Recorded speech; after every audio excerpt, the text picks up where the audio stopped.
था, यानी जुलेखा अपने ही शहर में रुस्वा हो गई थी। शहर की तमाम औरतें जुलेखा को ताने देने लगीं। इन तमाम जिल्लतों के बाद भी जुलेखा जब हजरत यूसुफ को हासिल करने में नाकाम रही तो फिर अपने नापाक मंसूबे के मुताबिक जुलेखा ने अपना कसूर छिपाने के लिए हजरत यूसुफ को किसी बहाने जेल भिजवा दिया। तो क्या तुम्हें जुलेखा की वजह से सजा दी गई है? जेल में हजरत यूसुफ अलैहिस्सलाम को बे इंतहा अजियतें दी गईं। उनके नाजुक बदन पर कोड़े बरसाए गए।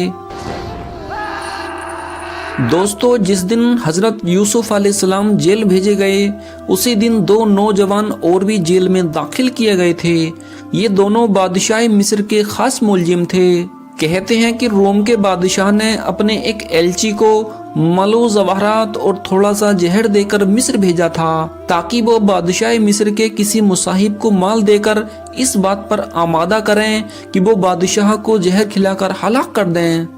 वो एलची मिस्र पहुंचा और उसने बादशाह के खास बावर्ची और शराबदार को अपना दोस्त बना लिया। उसने बड़े राजदाराना अंदाज में उनसे अपना मकसद बयां किया। शराबदार ने तो साफ इनकार कर दिया कि वो किसी कीमत पर भी बादशाह को जहर नहीं दे सकता, लेकिन शाही बावर्ची दौलत के लालच में सही रास्ते से फिर गया और इस तरह वो बादशाह को जहर देने पर आमादा हो गया। अभी वो बादशाह को जहर दे भी न सका था कि किसी तरह इस साजिश का राज खुल गया। बादशाह को जब मालूम हुआ कि शराबदार और शाही बावर्ची उसे जहर देने का प्लान बना रहे हैं तो बादशाह ने दोनों को अपने सामने तलब किया, लेकिन इन दोनों में से किसी खास शख्स पर भी गुनाह साबित न हो सका। इसलिए बादशाह ने दोनों को कैद खाने में भेज दिया।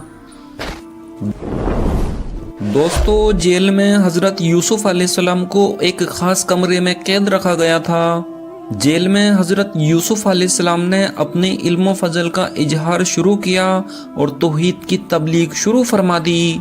और आपने ये भी फरमा दिया कि मैं ख्वाबों की ताबीर भी खूब अच्छी तरह जानता हूँ।